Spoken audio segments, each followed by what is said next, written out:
Hello everyone, welcome to Doom Productions, home of the No Budget Film School. And today I wanted to talk about some of my screenwriting tips and tricks. Except I couldn't figure out what topics to cover, so rather than make separate videos on each of these little tips and tricks, I thought I'd just condense them down into this one video. Hopefully I can make this short and sweet and concise and to the point, and without further ado, let's just get into it.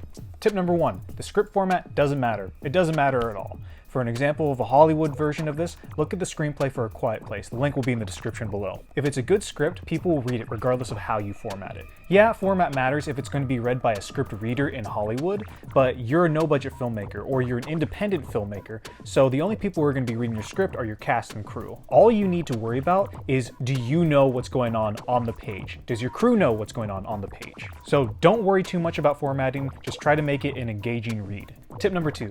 This one's kind of a hot take, but I believe there's no such thing as bad dialogue any more than there's such a thing as a bad movie. It's all totally subjective, and it's all relative to the experience of your movie and the kind of story that you're telling. And it depends on the world that you've created. Dialogue from Napoleon Dynamite would sound completely out of place in a Safdie Brothers movie. Plus, it also kind of depends on performance. Directors all use dialogue very differently. George Lucas uses dialogue that's very direct and to the point without any subtext whatsoever. Aaron Sorkin uses dialogue that's like a chess game with words. And the way those two guys use dialogue works in their own separate works. So don't worry about if your dialogue sounds bad, just worry about if it fits the world that you've created in your film. Tip number three, write economically. Write only what you know you can film as an independent filmmaker. Tip number four, here's how you can get ideas from screenwriting aside from watching things or reading things. Go outside and just people watch. Spend time with one of your hobbies. Spend time out in the world engaging with people or things or activities that you really enjoy doing. I guarantee you it will go into your writing.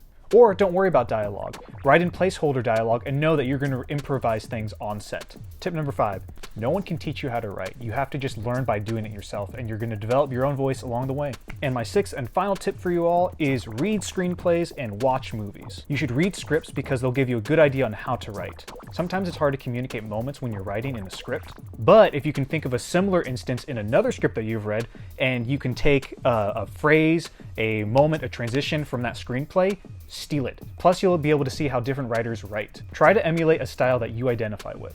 And the reason you should be watching movies is your goal is not to write a good script, it's to make a good movie. Scripts are a good blueprint for a movie, but they can't convey everything that a movie can. So watch movies and think about how you would have written those moments in a script. So that's all my screenplay advice for now, everyone. Thank you so much for watching. If you like this video, hit like and subscribe for more educational content when it comes to no budget filmmaking. I'll see you on the next video.